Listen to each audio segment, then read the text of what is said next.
Telangana assembly ఎన్నికల్లో ఓటమి పాలైన తరువాత బీఆర్ఎస్ పార్టీ ప్రజాక్షేత్రంలో పట్టుకోల్పోయిందా? 2025వ సంవత్సరం బీఆర్ఎస్ పార్టీకి అత్యంత గడ్డుకాలంగా మిగిలిందా? 2025వ సంవత్సరంలో బీఆర్ఎస్ పార్టీ ప్రతిపక్షంగా ప్రజల్లోకి వెళ్లడంలో సక్సెస్ కాలేకపోయిందా? బీఆర్ఎస్ పార్టీ అధినేత కేసీఆర్ పార్టీని దూకుడుగా ముందుకు తీసుకువెళ్లలేకపోయారా? అంటే అవును అన్న సమాధానమే వస్తుంది. జూబ్లీహిల్స్ ఉప ఎన్నికల ఓటమి చూసిన బీఆర్ఎస్, తెలంగాణ రాష్ట్రం ఏర్పడిన తర్వాత 10 ఏళ్ల పాటు అధికారంలో ఉన్న పార్టీ బీఆర్ఎస్ పార్టీ. అటువంటి పార్టీ గత ఎన్నికల్లో చావుదెబ్బతింది. అయితే ప్రతిపక్ష పార్టీగా ప్రజా సమస్యల కోసం పోరాటం చేయాల్సిన పార్టీ 2025వ సంవత్సరంలో అత్యంత కఠినమైన దశను ఎదుర్కొంది. 2025లో వచ్చిన జూబ్లీహిల్స్ ఉప ఎన్నికల ఘోర ఓటమిని చూసింది.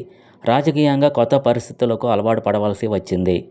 అంతకుముందు అజేయంగా ఉన్న బీఆర్ఎస్ పార్టీ 2025లో దాదాపు ఎక్కువగా పరాజయాలను చూసింది.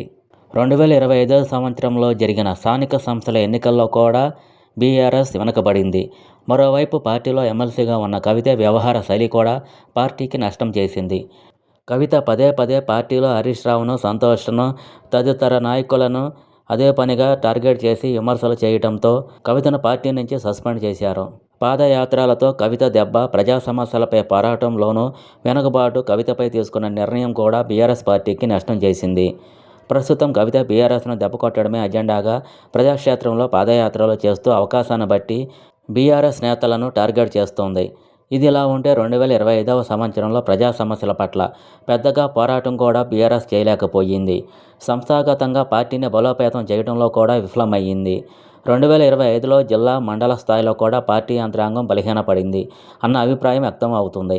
కాంగ్రెస్ ప్రభుత్వం తీసుకున్న నిర్ణయాలపైన పోరాటం చేయాల్సిన బీఆర్ఎస్ ప్రజాక్షేత్రంలో ఎటువంటి ఉద్యమాలు చేపట్టలేకపోవడం బీఆర్ఎస్ పార్టీకి పెద్ద మైనస్గా మారింది. ఇక కేసీఆర్ ప్రజాక్షేత్రంలోకి రాకుండా ఫామ్ హౌస్గా పరిమితమై అజ్ఞాతంలో ఉండడం కూడా పార్టీకి తీరని నష్టం చేసింది. కేటీఆర్ గ్రౌండ్ లెవెల్లో పార్టీని బలోపేతం చేయలేకపోతున్నారు అన్న అభిప్రాయం 2025వ సంవత్సరంలో వ్యక్తమైంది.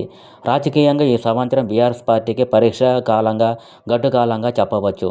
మరి రానున్న సంవత్సరంలోనైనా బీఆర్ఎస్ పార్టీ పుంజుకుంటుందా, ప్రతిపక్ష పార్టీగా, ప్రత్యామ్నాయ పార్టీగా ప్రజలకు కనిపిస్తుందా అనేది భవిష్యత్తులో తేలనుంది.